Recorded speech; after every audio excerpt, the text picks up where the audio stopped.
is lost is something that must bother anybody, beginning with myself. And it is the reason why when I came into office, I said three things. Number one, I said there will be no extrajudicial killing in Kenya. That's number one. And I have made sure instruments so that the police does not need permission, does not need authority, and does not report to the office of the president. The police operational, financial independence, I have made sure that the police don't have to ask me, don't ask anybody. They operate independently. And number four, it is true that children got into situations that they became victims of the demonstrations. What started to all of us, and I have spoken about it, I have said, the young people who have stepped forward to engage in the political discourse of their country in a peaceful manner, tribeless, are a welcome development in Kenya. That I said. But let me also say the following. These great young people who have stepped forward to prosecute their agenda, the affairs of the country, I am certain that they did not ban parliament.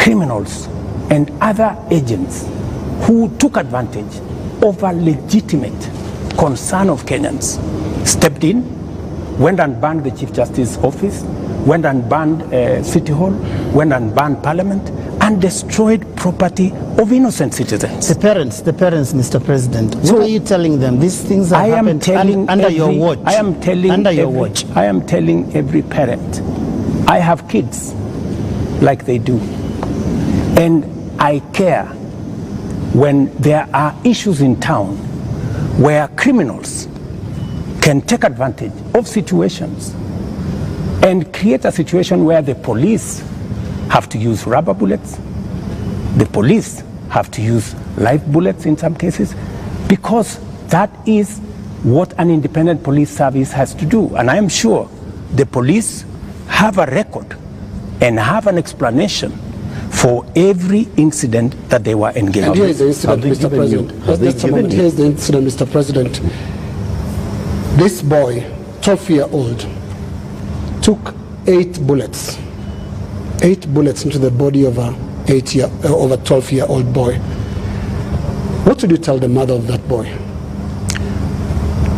That boy is alive, right? No, it's not. Kennedy Onyango died. He's died. So he's the one who died? Yes. So you're not talking about the person who was shot with rubber bullets? No. No. Yeah? Shot with bullets 8 times. Let me tell you. Yeah. In Ngong, this is the situation in Ngong, right? In Ngong, there was an incident where the police were overpowered by criminals. They took firearm from the police. They used that firearm against people, and one policeman had to shoot this fellow who had hijacked a gun from a policeman so that not to endanger the lives of more citizens. It is among the 3 people. One of the criminals is among the 3 people who was shot by the police after they overpowered the police and took the bullet and took the gun from the police and used it against innocent citizens. I cannot confirm to you that this is not the man that shot the child, but investigations are going on and we will get to the bottom of it. Mr. President, I am telling the mother of this young person that I, as president, will make sure that finally I will give her an explanation of what really happened. and make sure that we bring this to a situation where, like myself who have children, she too her child can be accounted for. Mr. President, the Kenya National Commission on Human Rights is the one that has accounted for 24 bodies lying in morgues. And those bodies, the records show that these people either died in hospital and while undergoing treatment for gunshot wounds, or they ended up in the morgue in the last 2 weeks with gunshot wounds. 24. These 24, Mr. President, are you saying that the security agencies have told you that these 24 were criminals, that these 24 were armed, they were posing a danger to the police officers, and that is what necessitated the police to use live bullets on them? Because the circumstances for the police officer to use a live bullet is clear, even in their own code of operations.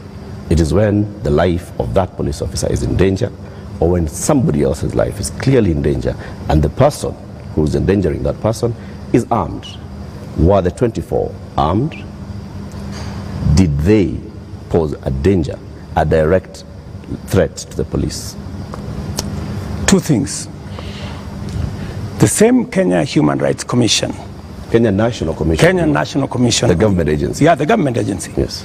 Told the nation that there was a massacre in Githurai and 20 people were killed in Githurai.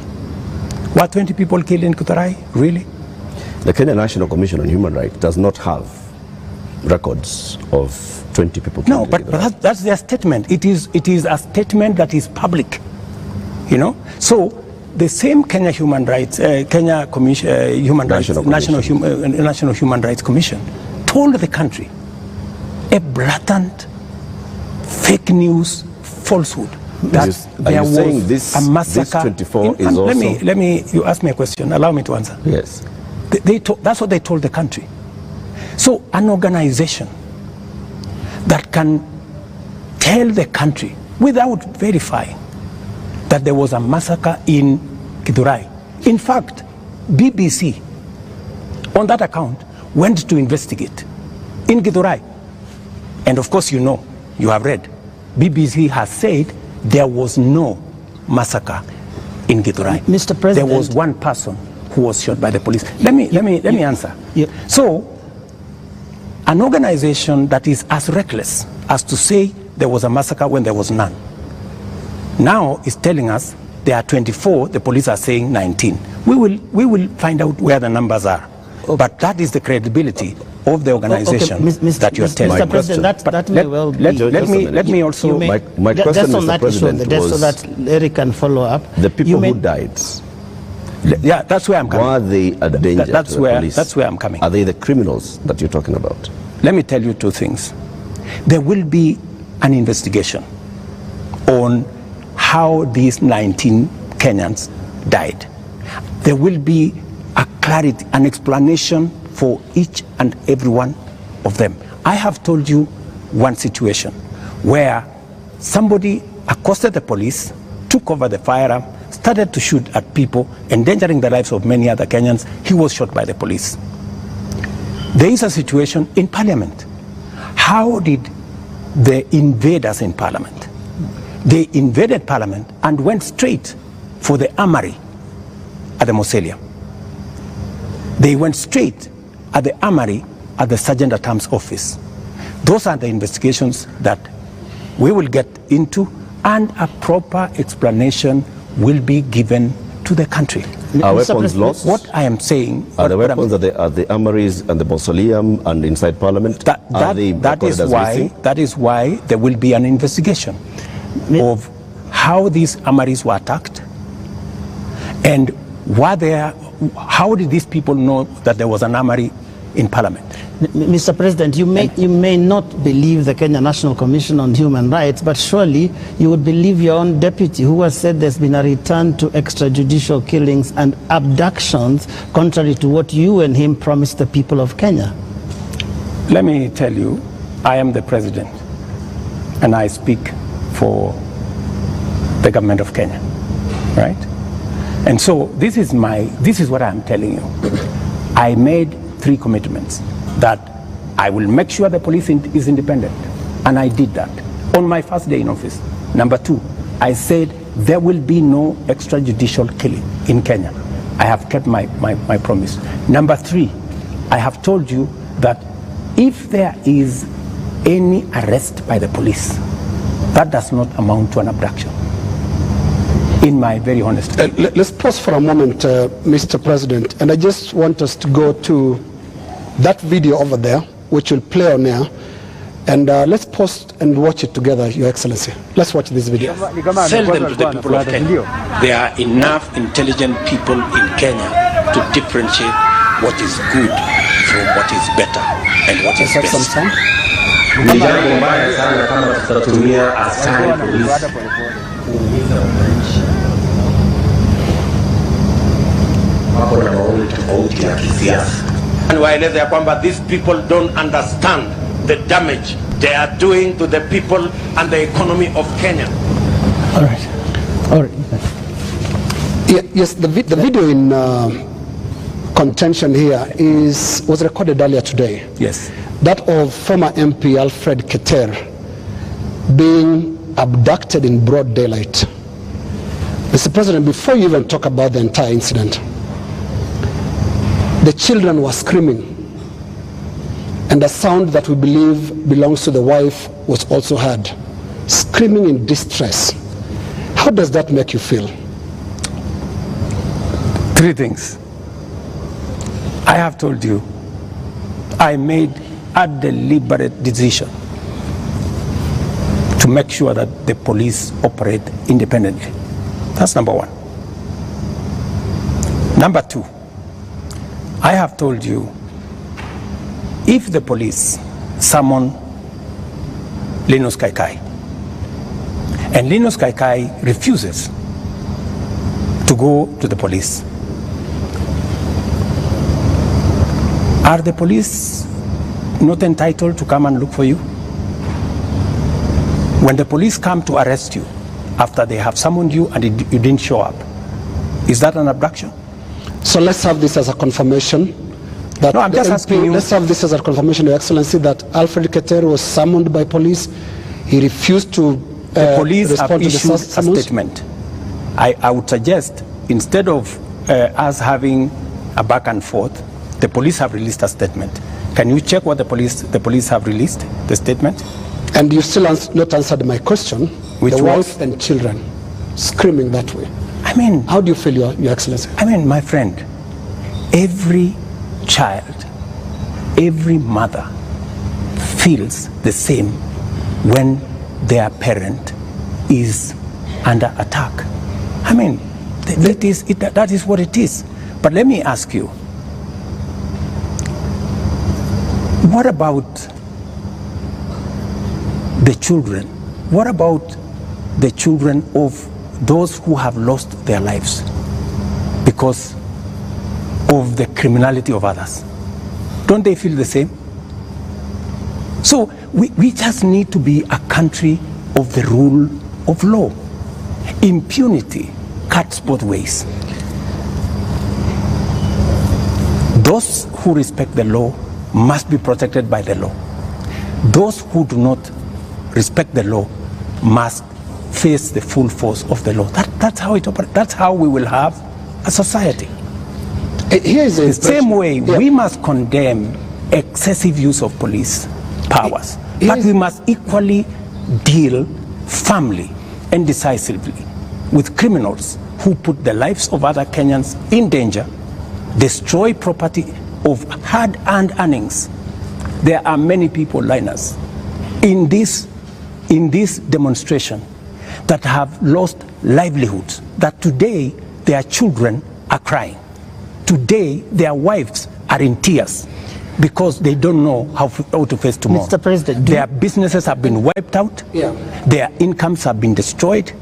I have just told you 2.4 billion shillings worth of business has been destroyed. And today, as I talk to you this evening, there are families who have tears. There are families who do not know how to face tomorrow. And I've asked you very specifically, President, how do you feel about those tears, especially those who have been killed it's horrible. by police bullets? It is horrible. It is horrible. When you find a situation where people are grieving, whether they are grieving because their parents have been arrested, or they are grieving because their hard-earned earnings of many years, monies there, I have on my phone, people who are saying, I borrowed money. My whole loan has been wiped out. My whole barbershop has been destroyed. My whole hardware has been looted. My whole hardware has been looted and burnt. And they are in tears. So I must equally work with the police to protect all these citizens. And it cuts both ways, Linus. It cuts both ways. Using the rule of law. Absolutely. Let me take you to just step by step. Absolutely. The rule of law. The rule of law says. The rule of law requires the police to investigate a matter, to, when they have sufficient evidence, present that to the ODPP. The Director of Public Prosecutions takes people who are culpable to court. That's the journey in the rule of law, Mr. President. In the case of 39 people who have been abducted, and the abduction here, we're using it deliberately because of the manner in which the people have been arrested, like we've seen in the case of Alfred Keter. Others, and they are held incommunicado for more than 24 hours outside of what the rule of law says. And then they are not taken to court, so they are not charged with anything. That is outside of the rule of law. So in one instance here we are saying we are not following the rule of law. In the second instance, Mr. President, you have people who were unarmed, like in the case of Rex, who was shot in the middle of the night, unarmed, who have been shot by police and they've ended up dead. 24 of them. You say 19. That again is extrajudicial, because there is no justification that has been produced to show that there was justification for the police to use the excessive force. So basically we are showing examples where the rule of law, which you promised to uphold, which you also set and said, this is what the police has been doing. And you said, Mr. President, as you took office, that the problems with the police service also are going to the top, the leadership of the police service. And you promised the people of Kenya that you're going to hold the police to account outside of the rule of law and accountability, which comes to your desk.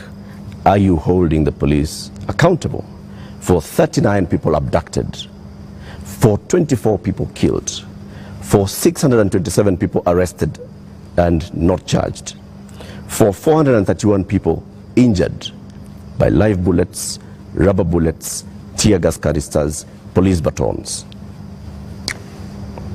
Latif,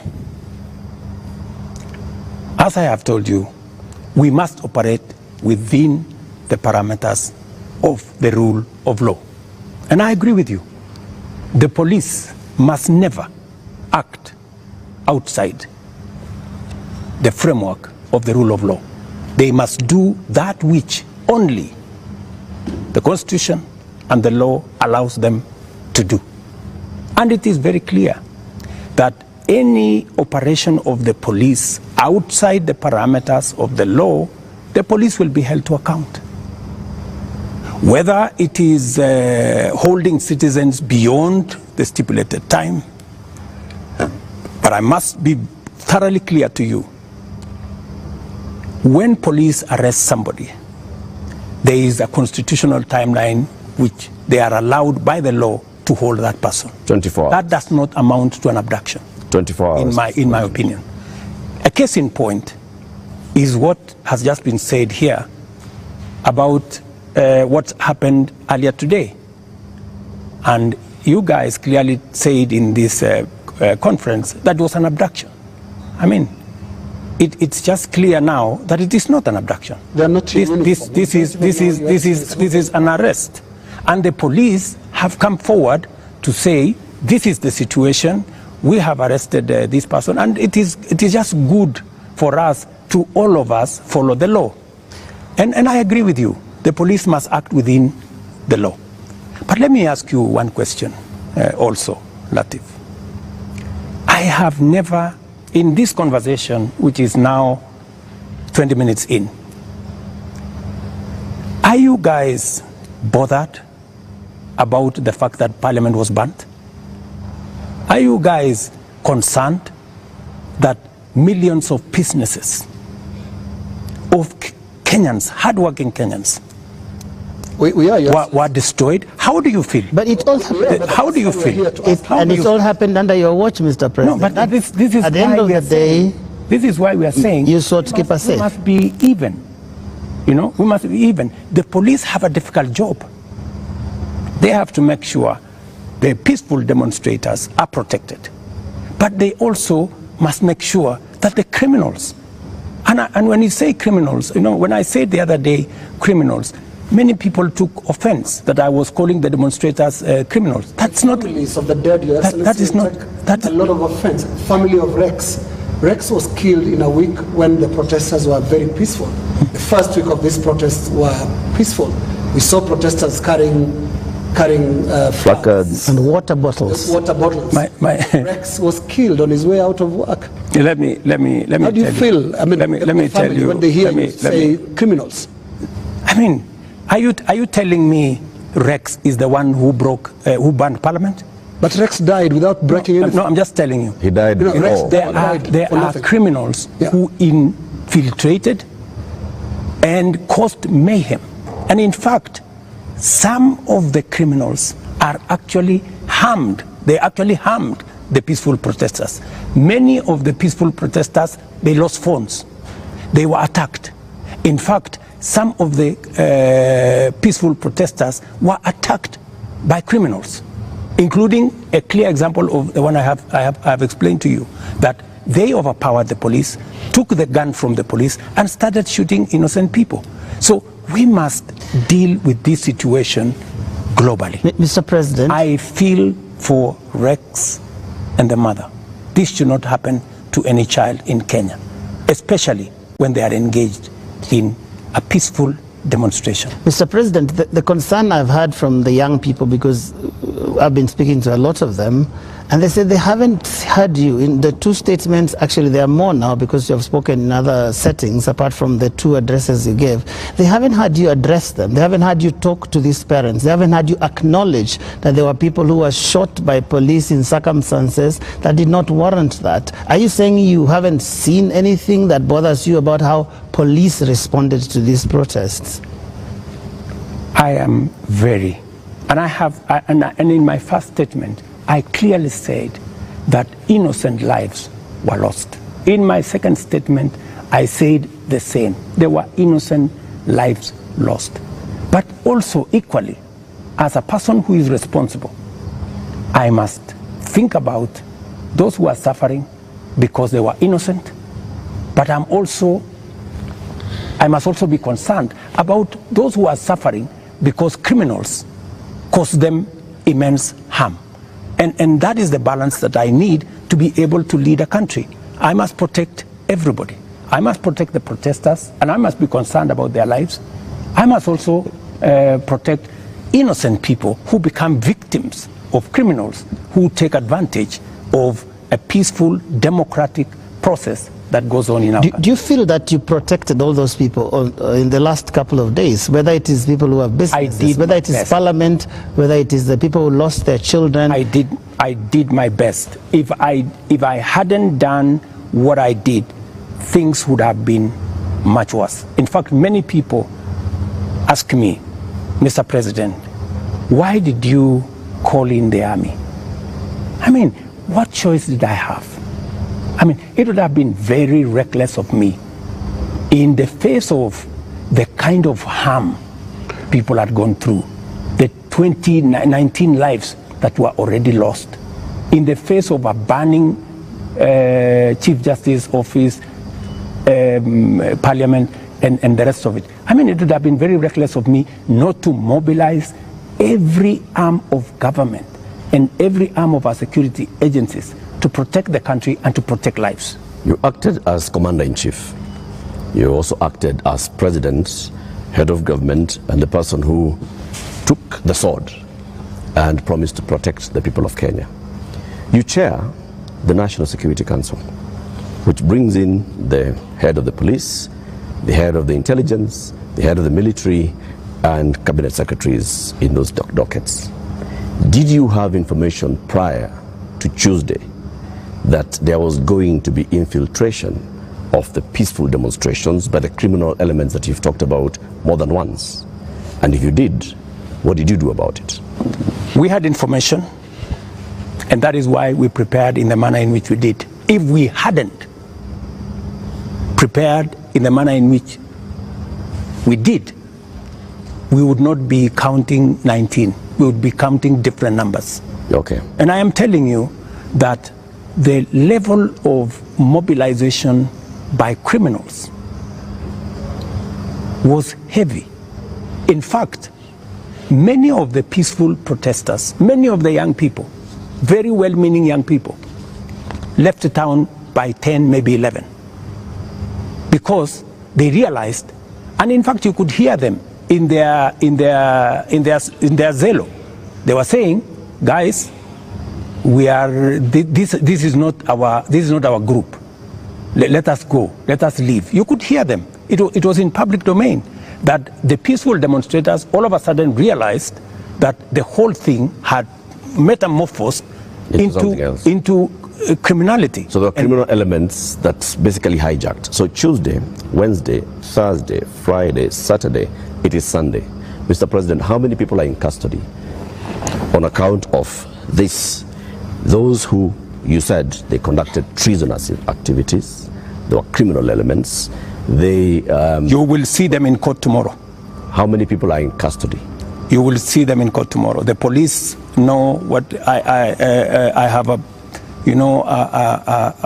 ballpark brief by the police that they have enough people. They have actually, because in Kenya nowadays, you cannot commit crime and get away with it. Those who attacked Parliament are on CCTV.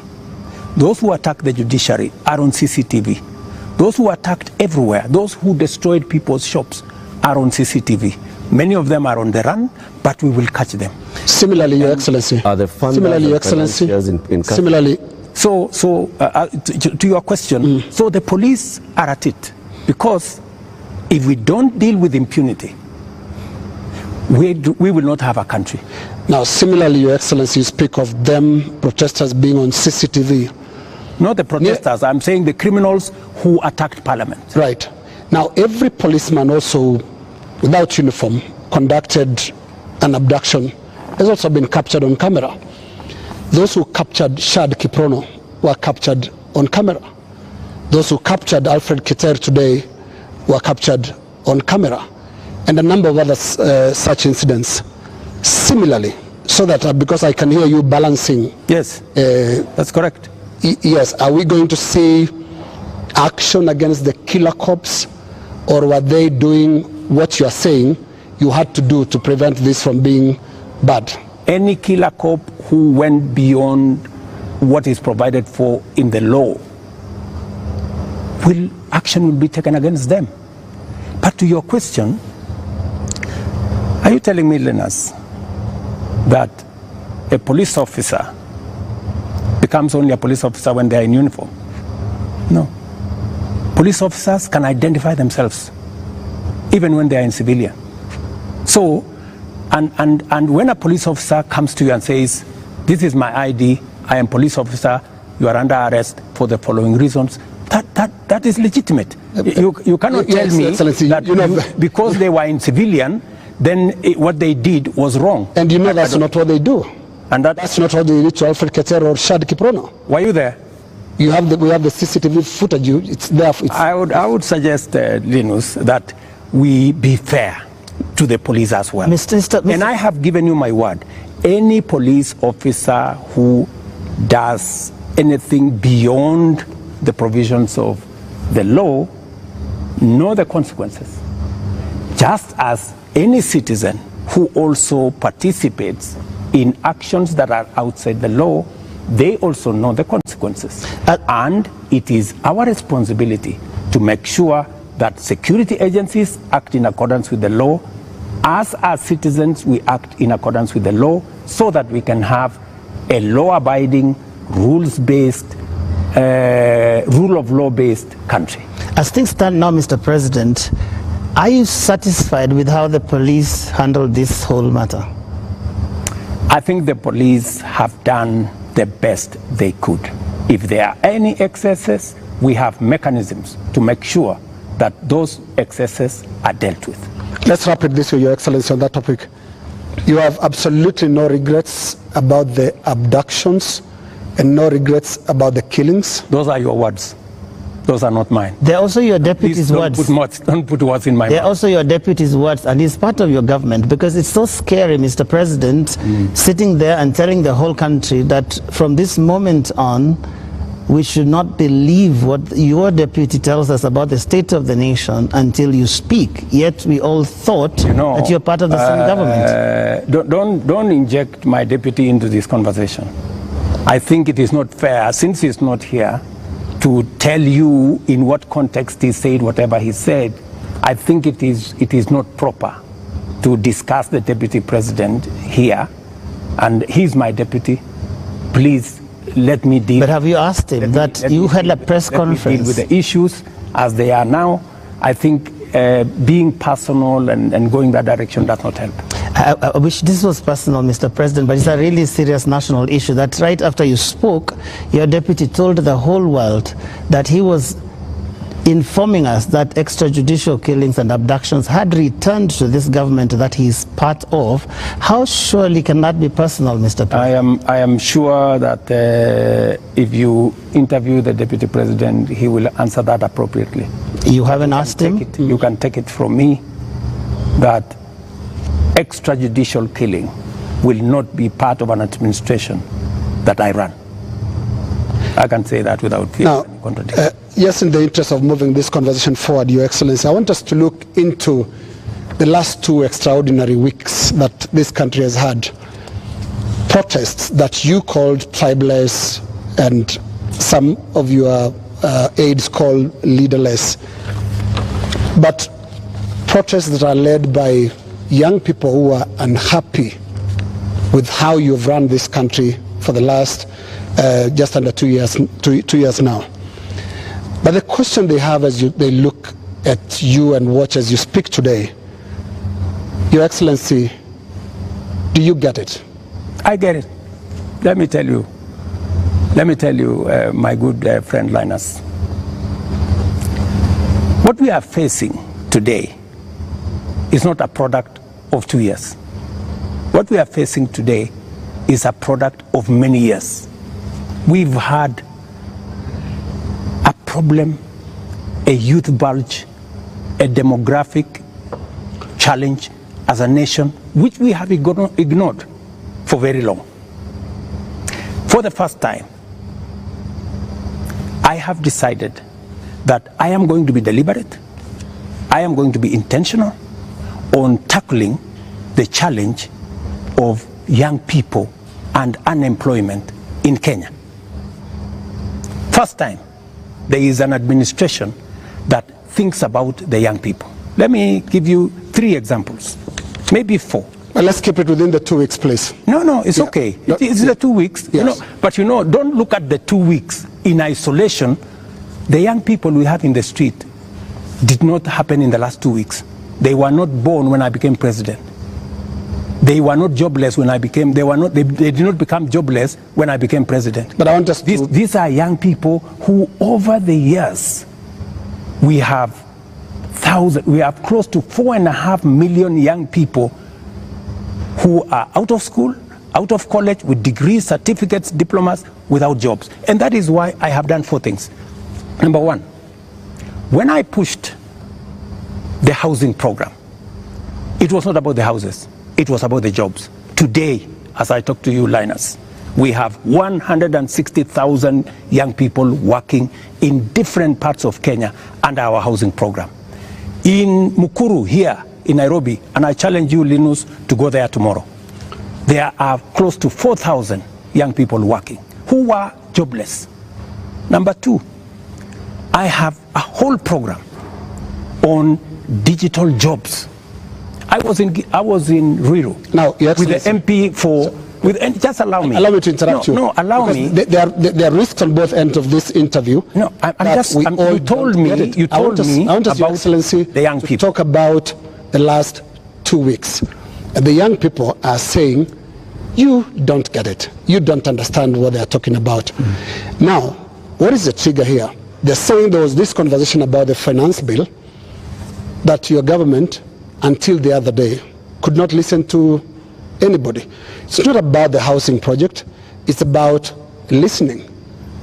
They are saying yours is not a listening presidency, and yours is not a listening government. How best can I listen to the young people of Kenya if I am not addressing their issues? And that is why I want to tell you, Linus, these young people, what is their biggest issue? They have talents. They have gone to school. They have no jobs. That is the problem. And I am addressing those issues. Housing is one of them. Digital jobs is another. I was in Ruto with Simon Kingara, the MP for Ruto, launching an ICT hub that will is actually hiring already 5,000 young people. Our whole plan, including what was in the finance bill, was to increase CDF by 10 billion shillings to roll out ICT hubs in every ward in the Republic of Kenya, so that we can hire young people, train them, put them on digital jobs. I have a third program on export of labor. Mr. President. I have a fourth program on manufacturing, to be able to create more opportunities for the young people of our country. And we want to inform you, they're no longer just talking about things that can be done to them as a demographic. They are looking at the big picture. Finance bill brought them out. And when did they come in? They came in after all public participation forums were not listened to. Kenya Association of Manufacturers spoke to the parliamentary committee, same thing, and said this is a bad bill. Association of Insurance spoke to the parliamentary team, this is a bad bill. We had a big conversation on national television, this is a bad bill. You did not listen. You had a meeting here with your UDA MPs, and at some point told them to pass it as it is. And until the last week, that was the first Tuesday when the protests were there, when now you offered to some amendments. They're saying you're just not listening, and it's not about them, it's about the big picture issues, and we'll come to them, including the question of corruption, which is not really a youth thing. Indeed, Mr. And just to add on to that, Mr. President, respectfully, been more Mr. President, I just want to come in your analysis. I just want to add on to that, Mr. Because I want to add on to because let me just finish it. It's the same question. It's okay. The same question, Mr. President. If you went into all the X spaces where the youth are speaking, if you looked at the demonstrations and what they were saying, the placards they are carrying, none of them has talked about we don't have jobs. None of them have talked about the housing jobs are not enough for us. None of them have talked anything about what you have mentioned. So it's not that they are not seeing about the jobs. It is beyond that, Mr. President. And respectfully, I want to put it to you that you're not hearing what they're saying. In fact, only heard after the protests, after all those things you described, that's the time that you came and said, let me tell you the following. The rejection of the finance bill, and this goes to what Linus has said, that we didn't hear anything. Let me tell you, the process of a finance bill, in fact, many people believe in Kenya that the finance bill is an invention of William Ruto. It is not an invention of William Ruto. The finance bill is an instrument that has been with us ever since independence. Only that we have made it much more transparent. Only that we have brought out more to the public. And that is why there is greater interrogation of what government is doing, especially after the new constitution that made public participation not a sterile provision of the constitution, but public participation to be an integral part of lawmaking, an integral part of managing the country. Let me tell you, when we took the bill when we formulated the bill, it had 346 billion of new revenue. When MPs went out to the public said, we don't think this is good. We don't think this is good. It was reduced by 140 something billion shillings. It remained just 200 billion. Doesn't that amount to listening? No, it doesn't. That the public said, reduce this by... No, it doesn't, no. Mr. President. And that's why I said reject it. Just wait. No, we are talking about listening. Yeah. Just relax. We're talking about listening, okay? So the public said, reduce this by 146. We sat down, we cut down the areas, we reduced it to 200.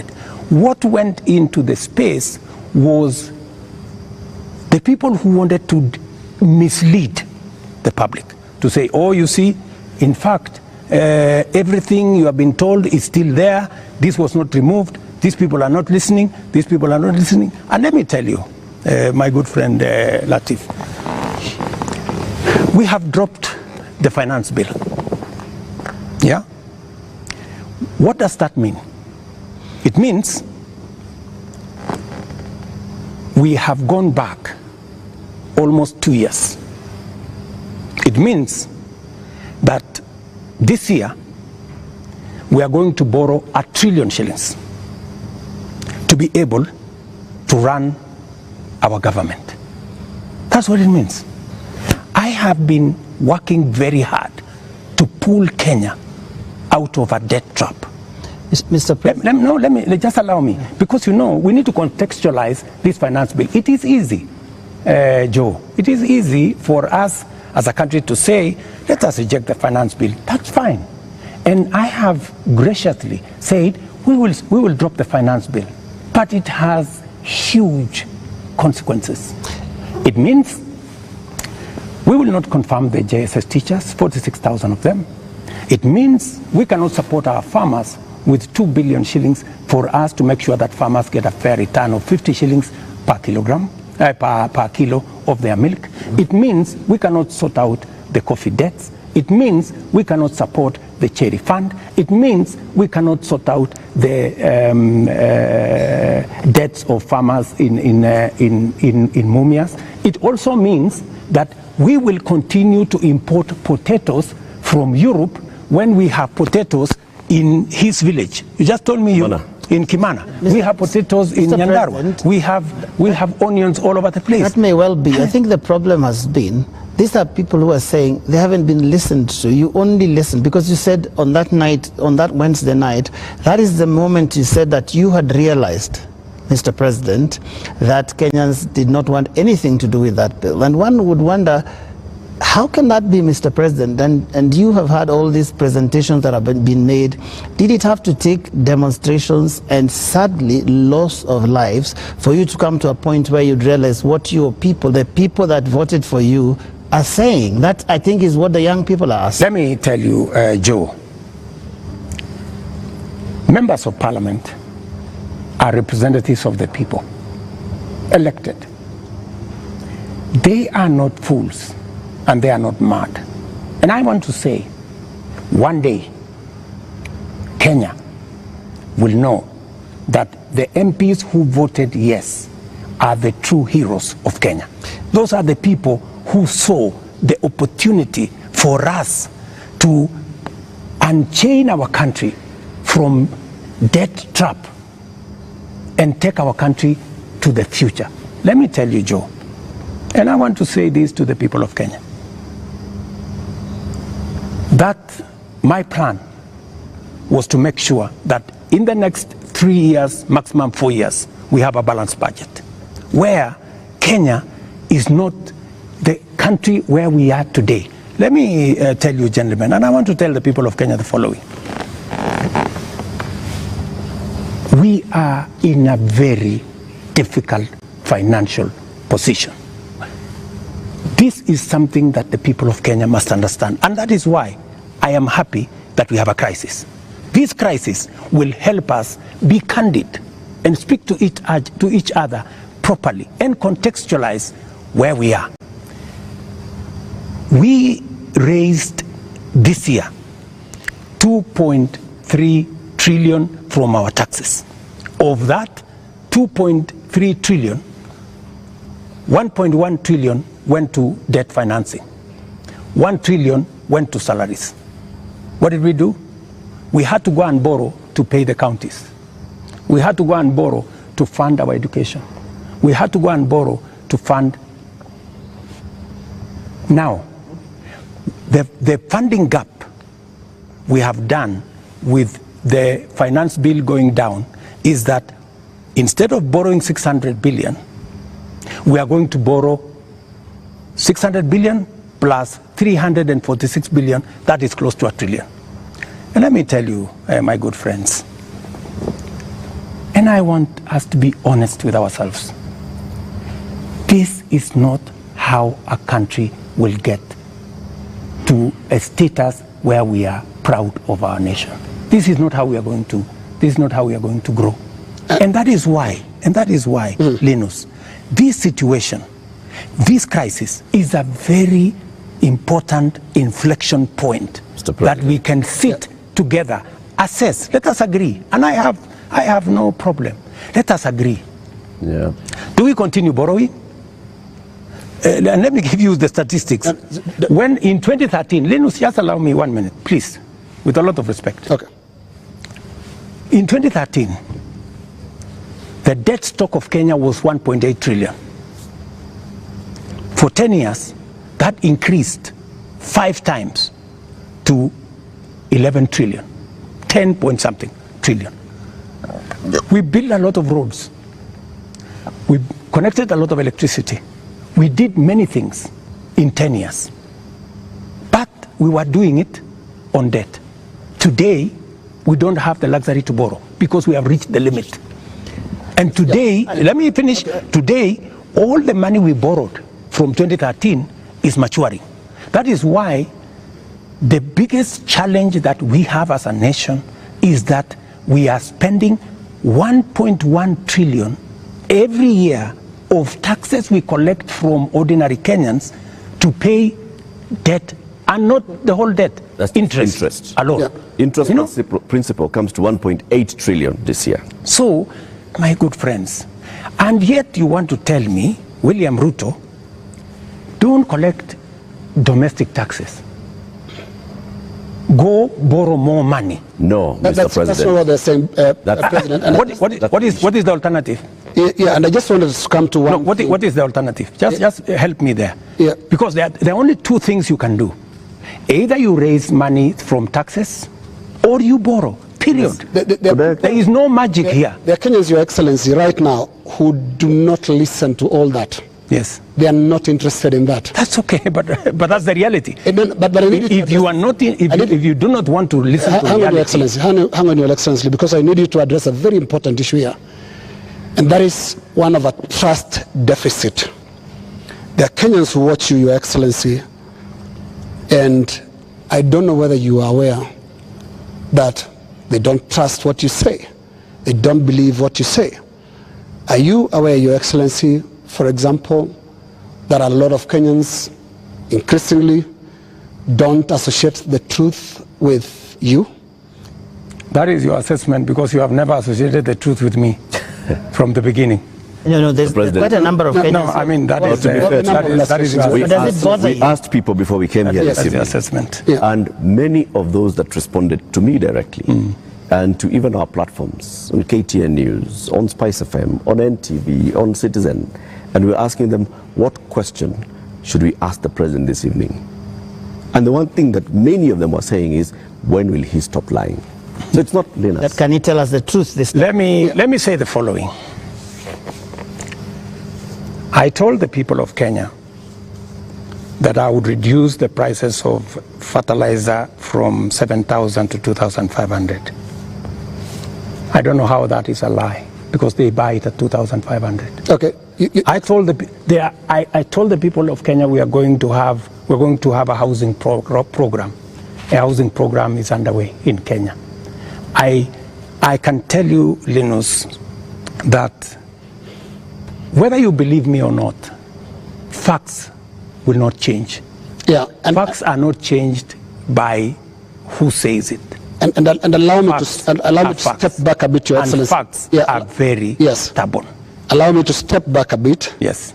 And what I'll do is we'll play clips, just a little combination of clips of yourself speaking not too long ago, and I want us to listen to that. I'll stand out of the way because you said it's me that doesn't share the truth with you, and I would like you to respond to yourself, to the clips that we are going to play. But you see, Linus, let's watch that, Your Excellency. I think, Linus, you don't bring clips that are in a biased way. You know, you select maybe something that has not happened. No. Can you be fair and select clips across the board? What I said and has been done, and what I said and maybe has not been done. So let's watch that. Maybe you can watch that. Waeleze ya kwamba these people don't understand the damage they are doing to the people and the economy of Kenya. Kwa hii taxes wanaongeza usiku na mchana. Na mimi nataka niwaulize watu wa hapa Manga, tafadhali, mkiona tumesimama hapa mbele yenu, tunawaambia ya kwamba tutengeneze hiyo serikali inakuja ambayo inaelewa lugha ya mwananchi wa kawaida. If you have good ideas, why do you need the police? Why do you need blackmail? Why do you need intimidation? If you have better ideas, sell them to the people of Kenya. There are enough intelligent people in Kenya to differentiate what is good from what is better and what is best.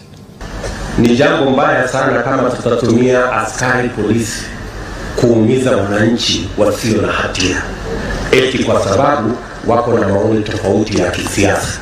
Waeleze ya kwa I agree with that. It is not fair to use the police to harass citizens who have a contrary opinion. And that is perfect. That's what they're accusing you of. I still believe that. That's what they're accusing you of. But you don't tell me that... What is the problem with Alfred Keter? Yeah. Alfred Keter, no, it's not a contrary opinion. I mean, the police have said why they arrested him. It is not because of me. I didn't give any instructions. I didn't even know what was going on. Let me tell you, Linus, I am a very clear-minded person on what I say. When it is the police, I have said.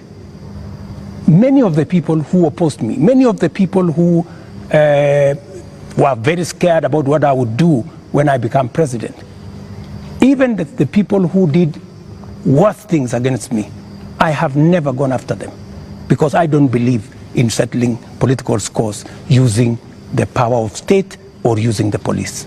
Let me also say the following. When I talked about the taxes that I was on the campaign trail, yes. I was it's very obvious that when at that time we were in subsidies that did not make sense. It is because I removed the subsidies and I changed and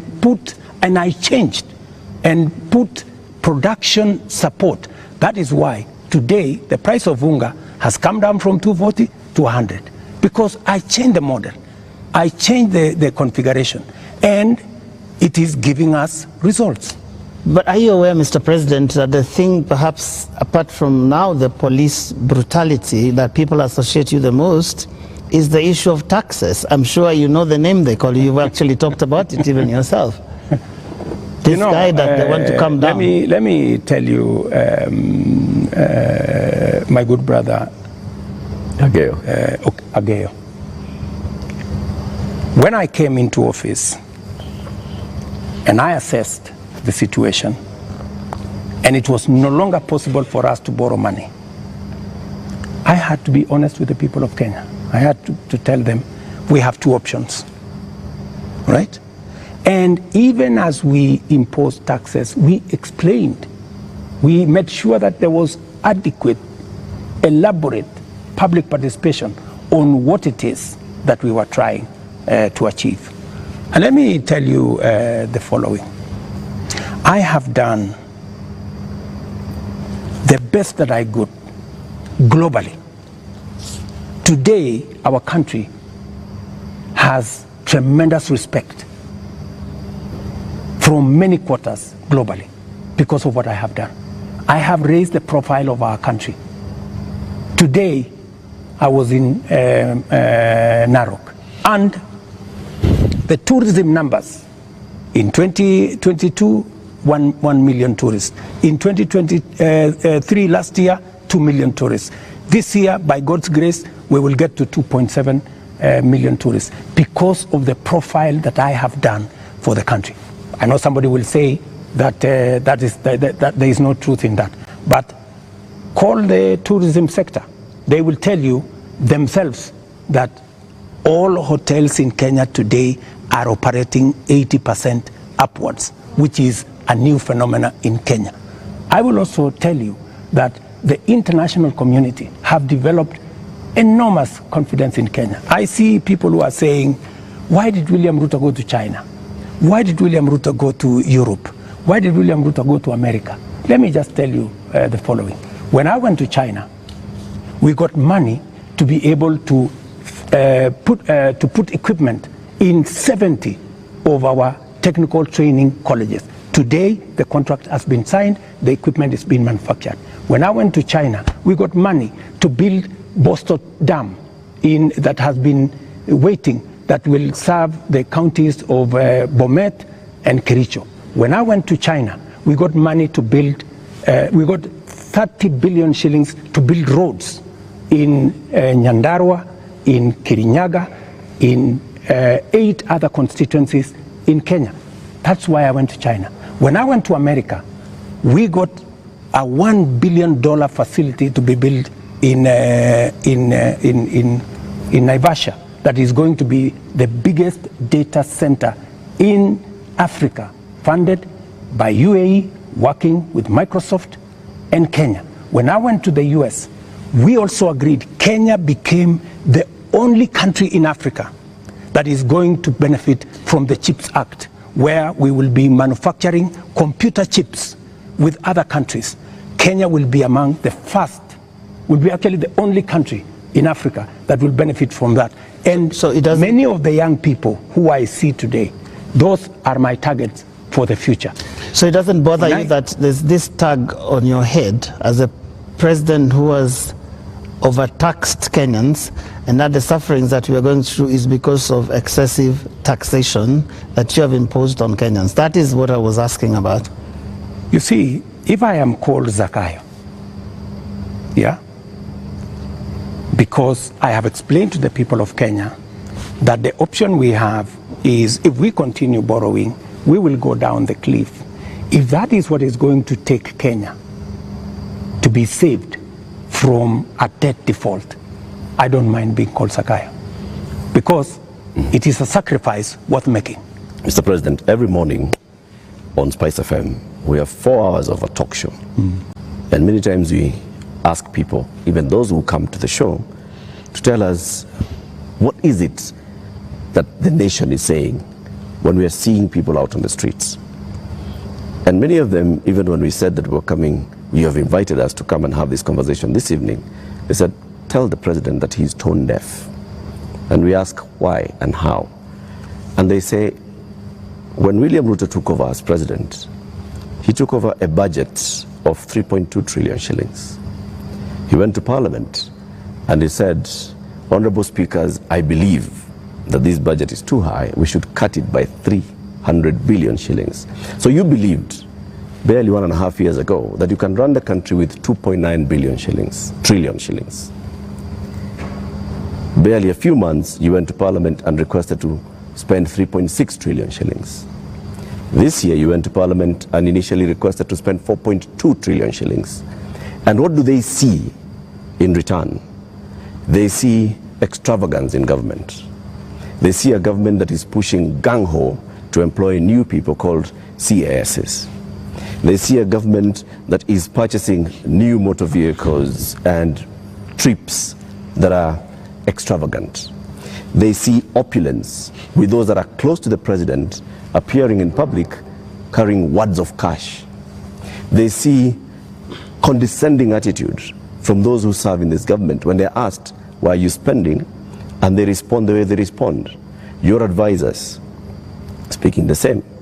And so they see a government where the president is telling people, we are going to live within our means, we are all going to tighten our belts, we have austerity. They end up with their children not going to school because for months JS teachers are on strike. They end up with, right now, 91 days where clinical officers have not been to work. 91 days, Mr. President. We ended up with intern doctors going on strike for weeks because the government says it has no money. We end up with people going to the hospitals and there is no medicine. We end up with people who are being told that we don't have money to pay salaries, or we don't have money to pay salaries and also having development. Yet, they see all this extravagance and opulence from those in power. You are tone deaf, Mr. President, that's what they say. Well, I guess that's why we must have a conversation. That's why we must have a conversation. And I'm very happy for us to have this conversation so that we can put the facts on the table and we can all of us make a decision. But let me tell you the following. I've listened to you, and let me also tell you that today the universities, which were almost closed, they had debts of 60 billion shillings. I have enhanced their budget by 40 billion shillings, the universities, because education to me is very important. It is the greatest equalizer. Today, the universities can confirm to you, and I was sitting here with the vice chancellors, that I made the right decision because we are funding the universities better. Let me also tell you, I took the decision to hire additional teachers, 56,000. It has never happened in the history of Kenya. Why? Because education is the greatest equalizer. Many parents in rural Kenya take their children to schools that have no teacher. And we are disadvantaging them. The children of the poor get the worst form of education. They have no chance. I decided, because I said it is bottom up, I decided that I'm going to put more money in making sure the child of every Kenyan has an opportunity to be their best by giving them the correct education. I decided that I am going to put money in farming. The first year I put 10 billion shillings in fertilizer subsidy, a program that had been scrapped for 5 years. The difference is obvious. Today, by God's grace, we have a harvest. The prices of food commodities has come down. Day before yesterday, Latif, there was a release of where we are with inflation. Inflation in Kenya is now 4.6%. When I came into office, it was 9%. Inflation coming from food products. It was reported not by me, by the institutions that are charged, 4.6%. We have, where I have invested money, I can account for it. Right. And it is making a difference in the lives Their of concern many. is on extravagance in government. I will come to opulence in government. on opulence and extravagance. Every trip I have made, I have not made any trip outside Kenya to go and do things that are of no benefit to this nation. I can account for every trip that I have made outside our nation, whether it is on projects or programs or investments or even the profiling of this country to put it in good standing for us to attract investment. In fact, the Nairobi Stock Exchange, which was almost closed, was rated the best in the world. Not said by William Ruto, but it was in the public domain by Bloomberg. If you don't believe me, believe Bloomberg. Mr. President, So I have done what I could for the country. But let me finish opulence. Let me go to the opulence.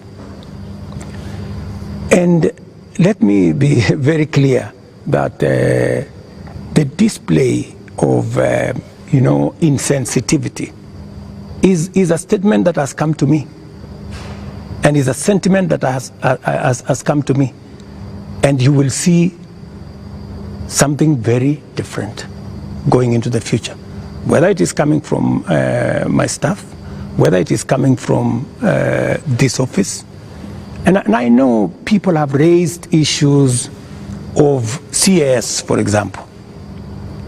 I deliberately, even after Parliament had approved the position of CAS, I have not appointed any CAS because I realized that we were in a situation that we could not. And no CAS will be appointed until we have an economy that can support more opportunities. I know citizens have said that there is no need for the office of the First Lady or Second Lady. Third Lady. These are offices that were there. But because we have to live within our means, those offices from tomorrow, this new budget which is starting tomorrow, they will not be part of our equation, because in the face of what has happened, we have to trim down every other area. And in fact, not just those, many other spaces are going to be trimmed down to reflect the new reality, especially after the finance bill was taken down by myself. When I said we take this down, we are going to cut our cloth. We are going to cut our coat, the size of our cloth. We're going to reduce money going to counties. We're going to reduce money going to the judiciary. When I came into office, the judiciary was getting 18 billion. Today, they are getting 25 billion. But it was because I believed in the rule of law. I believed that we needed to do something about making sure that our judiciary has resources, because Kenyans were telling me directly, justice delayed is justice denied. Will you I have the size hired of your government? The highest number of judges under my administration, because I believe that Kenyans must deserve justice. Will you reduce the number of ministers, ministries, or state departments, or advisors?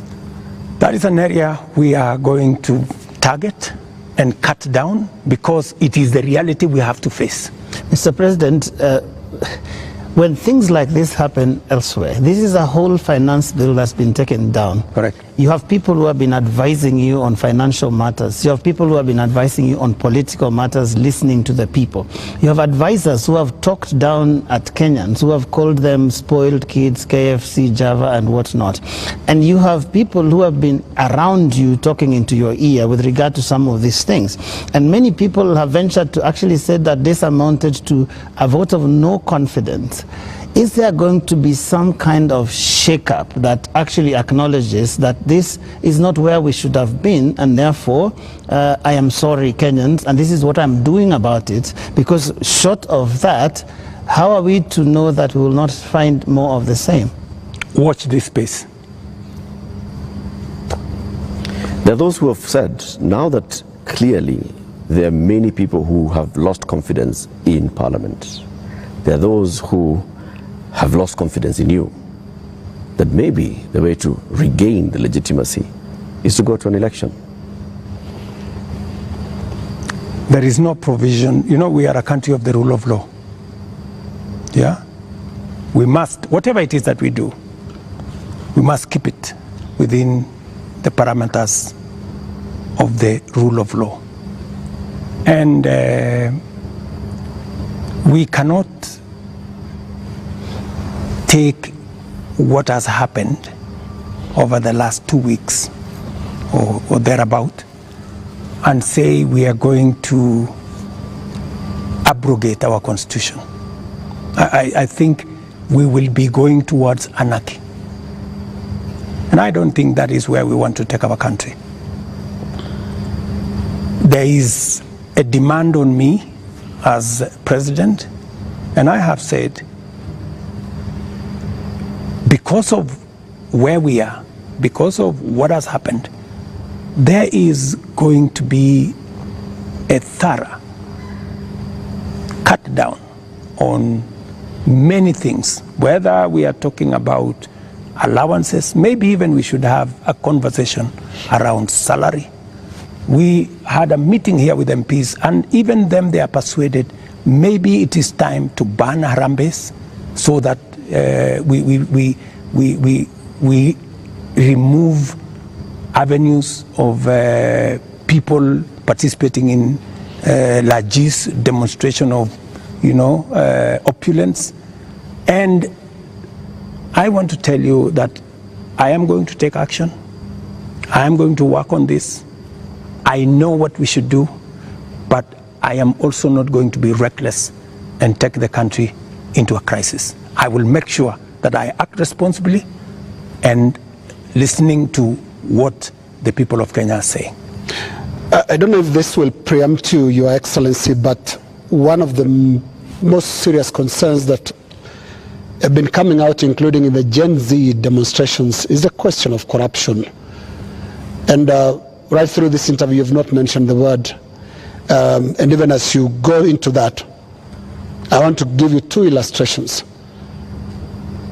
Kenyans dealt with or encountered the problem of fake fertilizers, and you never took action against your cabinet secretary for agriculture. Before that, we had the scandal around the importation of edible oil, which, Your Excellency, we don't know where the edible oil is to date. I don't think it ever found itself to the market. Again, there is a cabinet secretary in that ministry. And also, what got into the market was condemned sugar. And when we look at all the information around these three cases, these are people close to you. They're cabinet secretaries. And so you are unable to take action against them. So why should you be trusted now to act? Because there are those who read and say you are really a hostage of those who campaigned for you to become president. They get away with anything. Three things, Linus. We hadn't reached the question of corruption. So don't unfairly accuse me that I have not spoken to it. I am ready to speak about it. So that's number one. Number two, I fired the CEO of KEBS when the sugar thing came up. Number two, on fake fertilizer, the minister, Mithika Linturi, was taken through a process in Parliament. The CEO of National Cereals Board, the General Manager of National Cereals Board, and other 7 members of staff are in court as I talk to you. The people who signed the contract, they are in court. You spare big fish and roast the small fish. No, let me just finish. Yeah. Because I need, Linus, I am a fair person, and I am a believer in the rule of law. Even though I may not like you, but I must respect that there is a due process. The moment, we will have a minister who is charged in court, meaning there is evidence that they have participated in crime. Believe you me, I will take the action that is necessary. But if somebody is taken through a process and that process comes out without an indictment, I mean, surely we must give somebody the benefit of doubt until it is proven. But, and the fact that the CEO, general manager, and all the people that were there who actually evidence was found have been arraigned in court. Isn't that a step in the right direction? What a political responsibility. What a political responsibility. Let me finish. And then number three, the other one you asked me was edible oil. The people who are involved in edible oil, I fired them, and they are in court. We have a new management in Kenya National Trading Corporation. In fact, we've just hired a new management for the Kenya National Trading Corporation. So those are actions that I have taken. And for your information, void of what Joe is calling political responsibility. Yeah. I mean, but you see, else in the ministry can be. Yes. But you see, gentlemen, if there is no evidence against a minister, surely, do you want me to fire somebody if there is no evidence? You know, there was a time, Uhuru Kenyatta, as I served him as his deputy, removed 6 cabinet secretaries. But eventually, they were found that they were innocent, and we had to appoint them to be ambassadors. You know, so some of these, you know, actions must be tampered with process of law, you know, due process. So unless we follow due process, gentlemen, we will end up being something else. Allow me up to this, just a moment, Eric, in a moment, yeah. Because up to this point, Your Excellency, if I don't want us to lose the context, the last 2 weeks have been extraordinary. We've never seen anything like this. You have KDF troops in the streets of Nairobi. Up to this point, Your Excellency, and including on the question that I've just asked you of accountability within your government, do you think you are addressing the grievances that have made thousands of Kenyans across the country in places that were unimaginable to get out to the streets to say Ruto must go? Do you think up to this point they feel you've addressed their grievances? I am not in their space, so I am doing what I believe I should be doing. I have taken the responsibility to withdraw the finance bill with all the attendant consequences. That I have done. I know what it means, and I know where it takes the country, and it is not a simple decision for me to make. And for your information, the finance bill was going to take Kenya big steps forward. But it's a sacrifice I've had to make because of the political reality that we are in. Yeah. But it will mean counties will have to take maybe 30 billion shillings off their budget. Yeah. It means we have to reduce CDF by maybe 10 billion shillings. It means we have to rethink about what to do with JSS teachers. Yeah. It means we have to put on the freezer. We wanted to hire another 20,000 teachers because there are kids who do not have who do not have teachers. It means we have to work on our UHC program.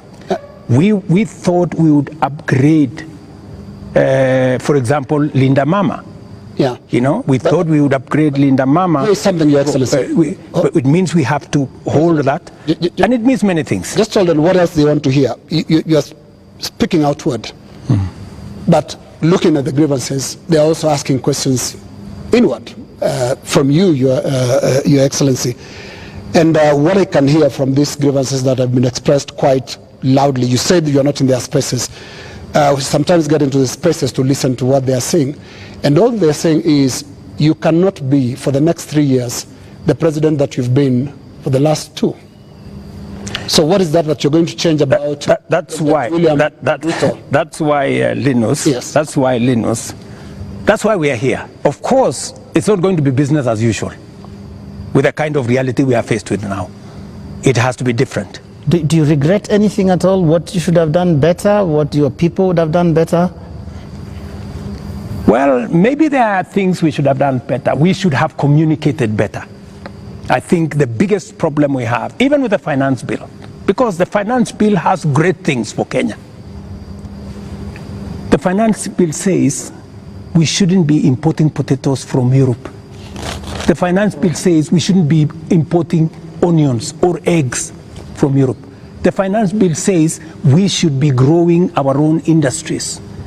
We should be manufacturing diapers in Kenya. We have 10 companies doing that. We should be manufacturing all those things in Kenya. We should be expanding our manufacturing capacity. That is what finance bill was talking to. But I am sure we will recover that when we have explained. Yeah. The biggest challenge that I regret is that we didn't communicate better. Maybe we failed in explaining to Kenyans what the finance bill was all about. Because I promise you, if I am given a chance to explain to the people of Kenya what was in the finance bill and what the finance bill would have done for this country, every Kenyan would have agreed with me. But my regret is that they would say you were here, Mr. President. They said you would have explained. We didn't explain ourselves better. Maybe my communication team failed.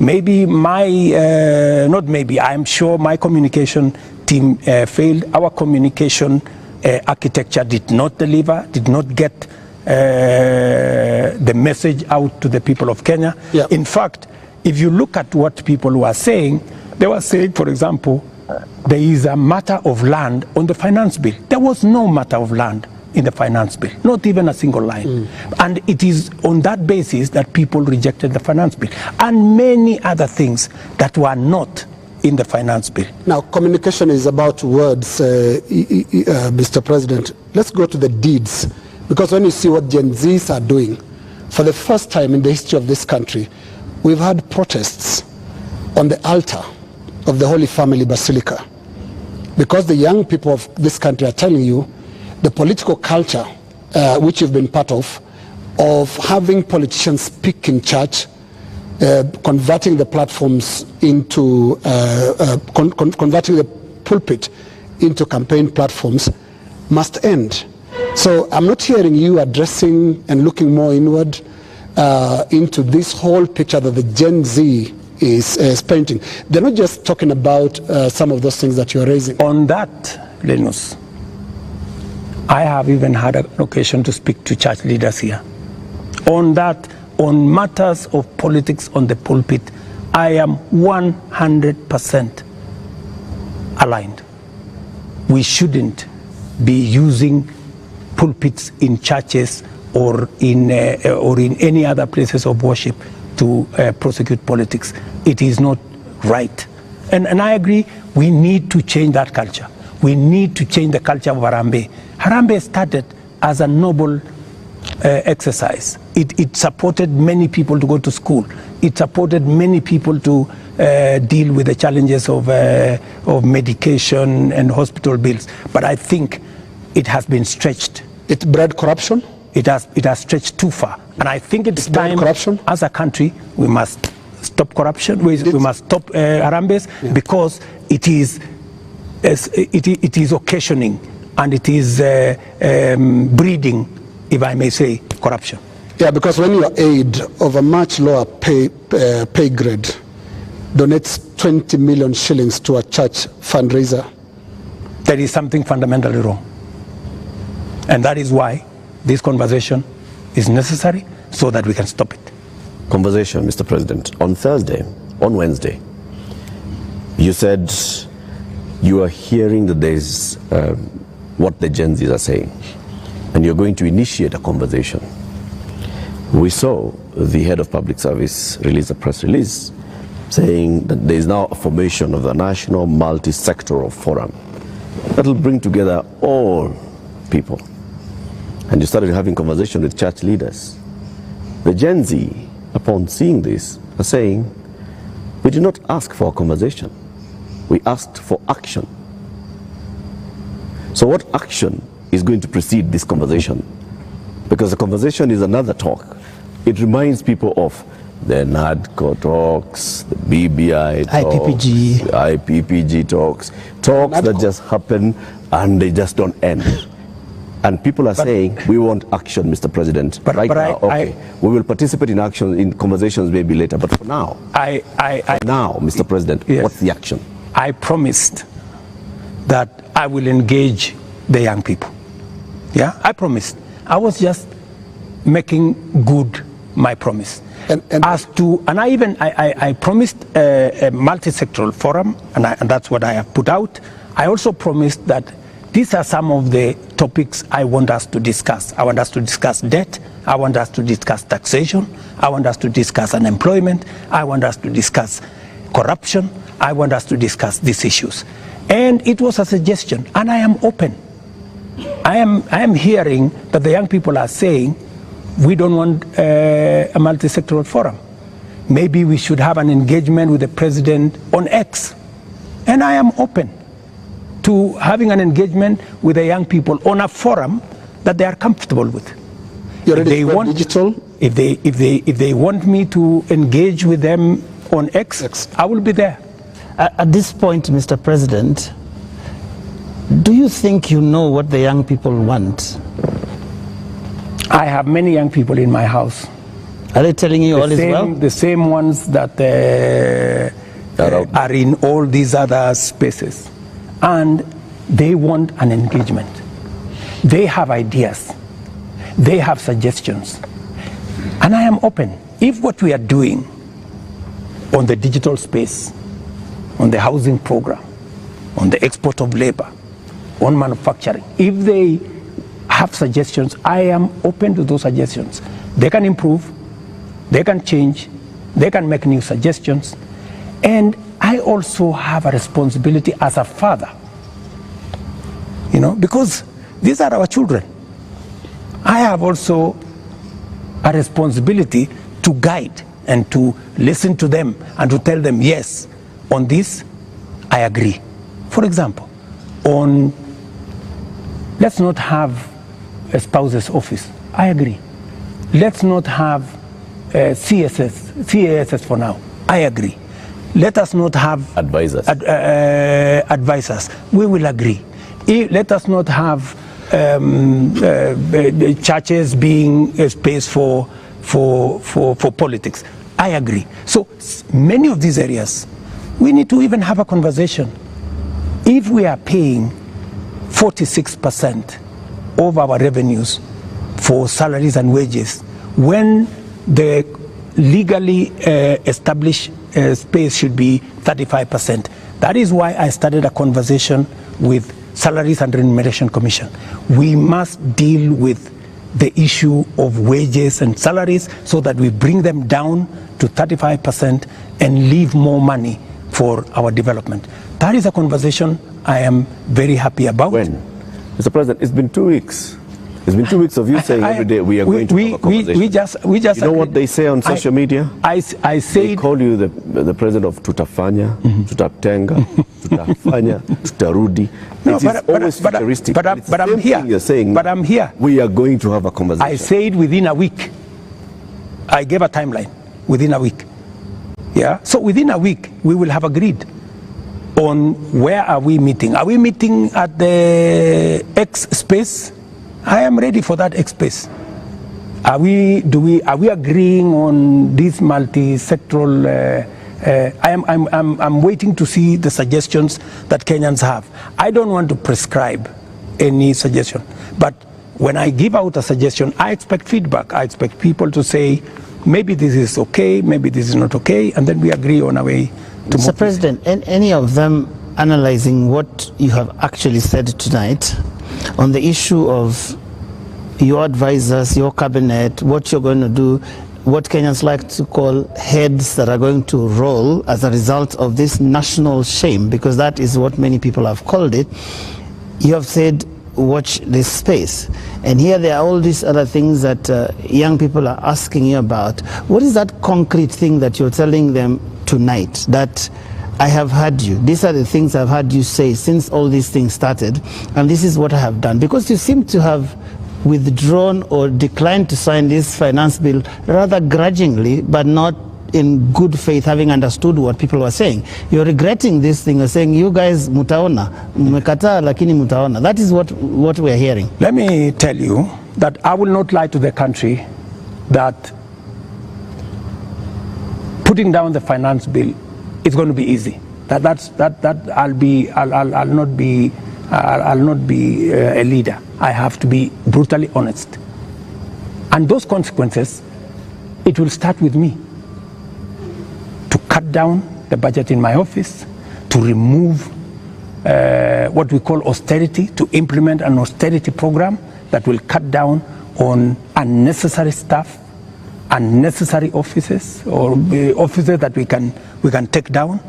I am ready to even engage the young people and for them to, because they want an engagement. I too want an engagement for us to agree. So what do we do with the debt? What do we do with the following? What do we do with the following? They will tell me, do this, fire so-and-so, fire so-and-so, do this. And I will tell them what is possible and what I think we could do it differently. Or are you telling me that I should just listen and implement without making a contribution to the conversation? I thought we are having a conversation. I'm just telling you what they are saying. I'm not saying anything else. I'm just telling you what I'm hearing, because yes, you did say you are not in their spaces, but I am in their spaces. And in 2 weeks, Your Excellency, by now you'd have known what you should do. And I mean, there are basics. Which 2 weeks? 2 weeks of the riots and 2 weeks of the protests. It's been 2 weeks. It started the other Monday. So let me ask you, Linus, the protests, I finally decided that because we didn't communicate sufficiently to the people of Kenya the import of the finance bill, and there was so much built around it, including a lot of fake things, that were not in the finance bill. Many things that were not in the finance bill were used to fight the finance bill. And at some point, many people did not even care what was in the finance bill. Do not care. I think, at some point, as leaders, we must stop somewhere and say, we have a country to run. I mean, we cannot be reckless. We must, at some point, stop and say, what are the consequences? Because everything we do has consequences. And we must be careful as a nation to make sure that our country does not go down to the dogs. And believe me, countries, have gone in the wrong direction. And we must be careful. And I don't want to be the leader that took the country in the wrong direction. We must be measured, we must be careful, we must listen to the young people, we must listen to other views and be able to make a carefully well thought out plan for the country out of where we are. Yeah, but what if the protesters are actually saying something in totality about your government, not just about the finance bill? It's not about just the finance bill, is it? Linus, as I have told you, we are a democracy. The people of Kenya can make a decision. Yeah? And I am perfectly, alive to the fact that when the people of Kenya finally, the same way they decided to elect me, when they make another decision, we will comply as the people of Kenya. That's what a democracy is all about.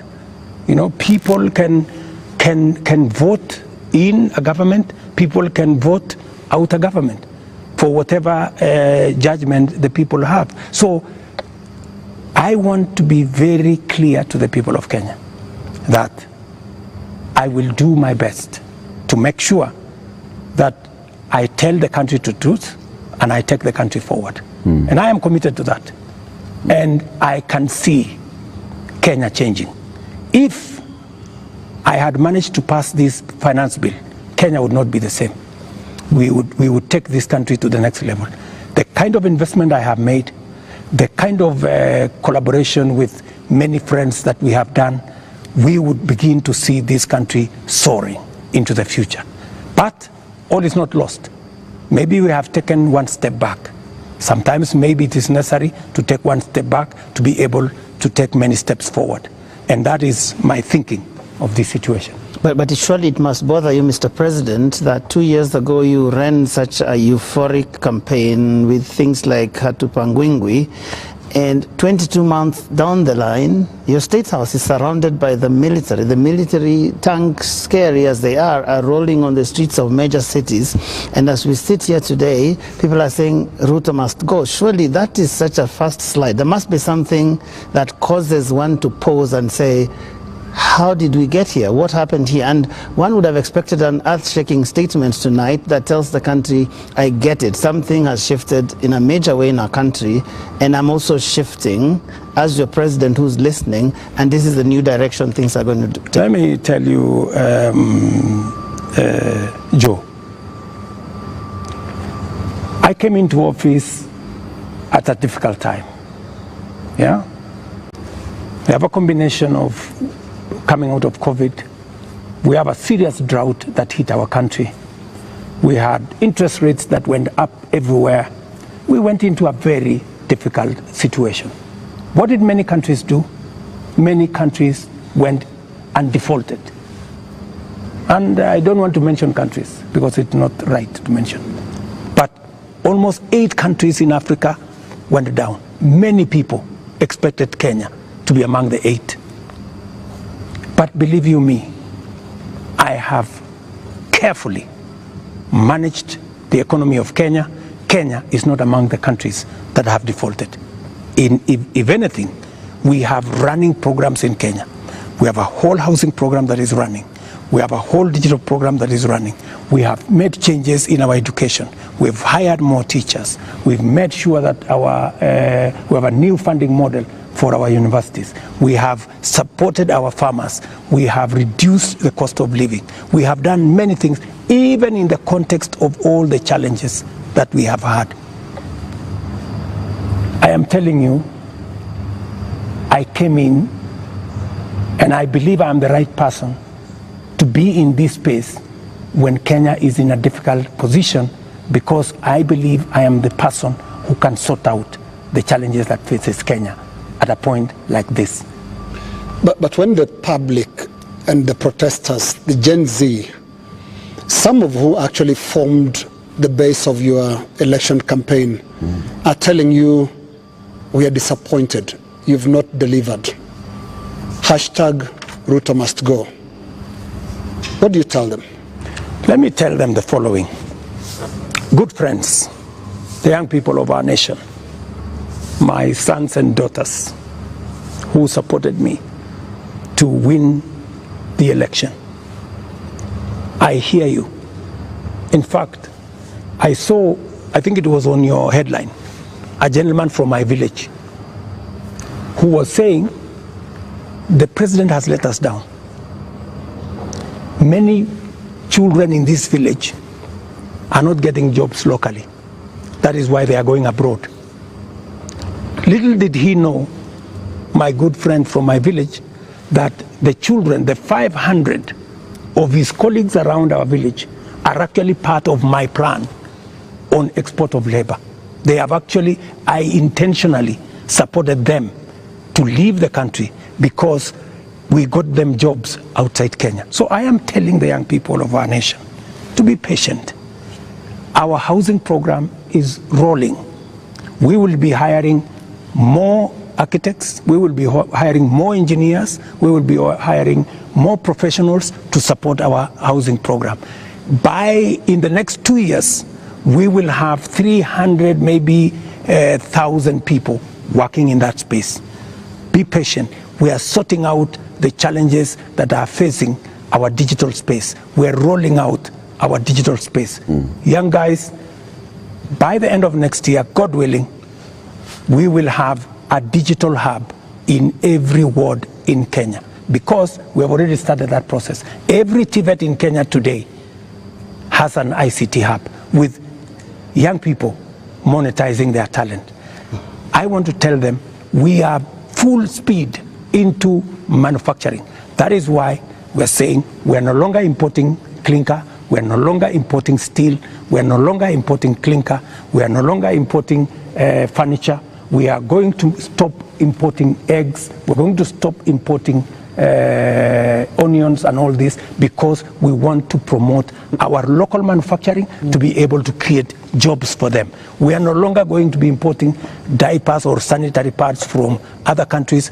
They are going to be manufactured here. Mr. President, I have worked with the industries to make sure that we create opportunities for these young people. We are going to work with them to deal with the challenge of corruption. We're going to work with them to cut down on government like this.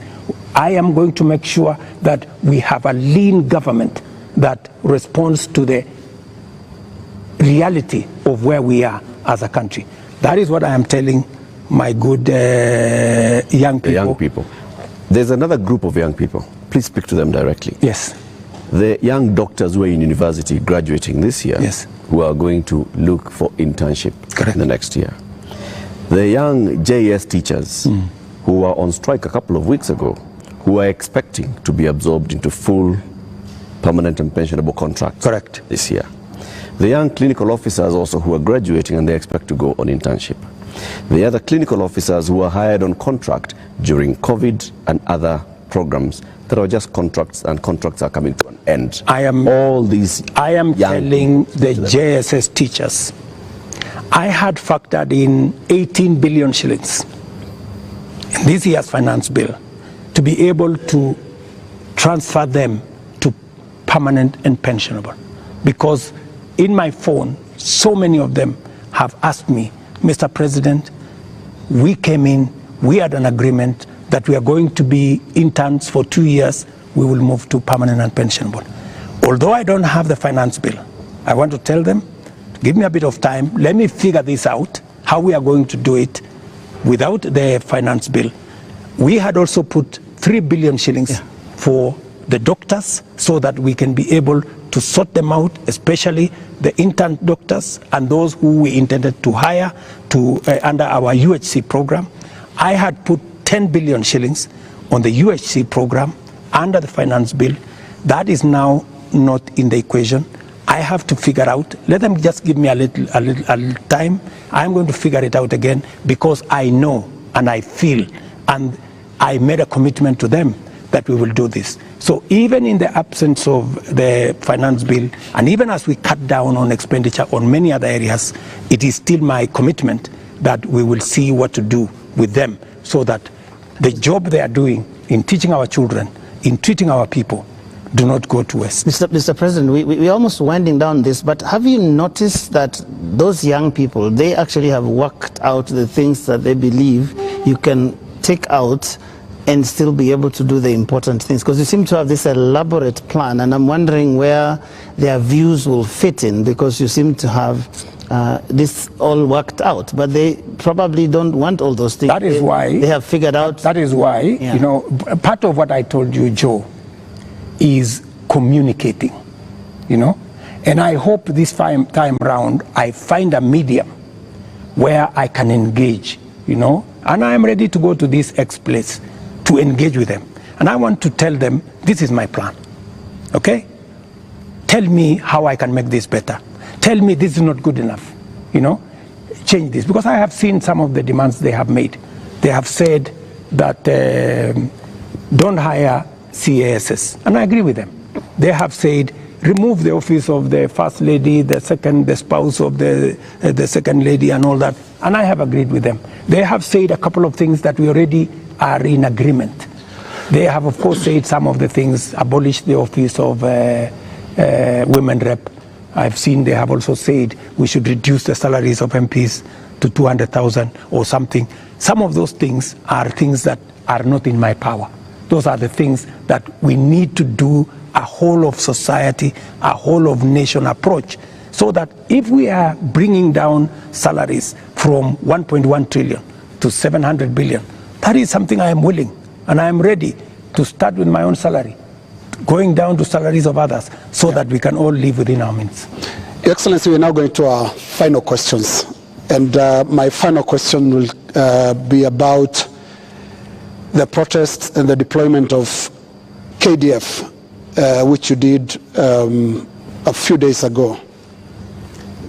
Now, the Gen Z millennials and the online Kenyans that are organizing these protests are promising to be back on the streets on Tuesday. What should we expect on Tuesday when protesters, peaceful as some of them have been, turn up on the streets of Nairobi? Do we expect them to be chased away by the Kenya Defense Forces? First, the Kenya Defense Forces will not be on the street. They only come as a last resort. If the demonstrations will be peaceful, I promise you, the police will be there to protect the demonstrators. But the police will also be there to make sure that the criminals, the fellows who come to burn offices, the fellows who come to loot property, will also be dealt with. That is my commitment. We must all operate within the law, and that is what it is. My final question is on the elephant in the room, the elephant in our budget, public debt. Candidate William Ruto responded to a question during the debate, and he said he's going to commission an audit of the public debt. President William Ruto last year responded to the same question and said it's important for us to audit our public debt. Today's question is when? Public debt is actually a public document where we are as a country. The 10-point-something trillion of our debt is in the public domain. But I am prepared for us to put in forensic experts as part of this exercise so that we can all appreciate, yes, this is what we owe, and then agree, how do we pay? How do we deal with it? In fact, I was in Korea. In fact, Korea, when they had a problem of debt, the whole nation came together. And people contributed gold. Others contributed many things because they wanted to pay their national debt. Maybe we will need that conversation once we are all clear that this is public debt. My question, Mr. President, is when? As soon as we finish this conversation, once we have agreed that this is the way we are going, I will institute the necessary steps to make sure that that debt is audited and it is made public for Kenyans to know this is the public debt. And I'm sure it will not take a month for us to be able to know, what is Kenya's public debt? And then we can take it up from there and go forward. Mr. President, my final question is about your cabinet. Given the things that have happened, given the questions that have been raised about fertilizer, about edible oils, about sugar and all of that, tonight, can you look Kenyans in the eye and tell them you have full confidence in the cabinet that is currently helping you to run the country? The cabinet that I have maybe could have done better.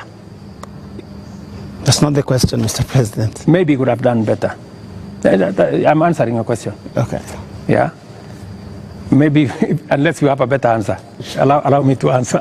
No, I just thought my question was specific, but you can that's go what ahead. I'm saying. So, maybe my cabinet would have done better, right? And I am going to do a soul searching on how we need to move forward. All right, thank you very much, Mr. President, for your time. Ladies and gentlemen, that is where we end this conversation with the President tonight. My colleagues have been Lena Skaikai from Citizen TV, Royal Media Services, and Eric Latif representing KTN News from the Standard Media Group. And my name is Joe Ageyo from NTV. Do have a lovely evening.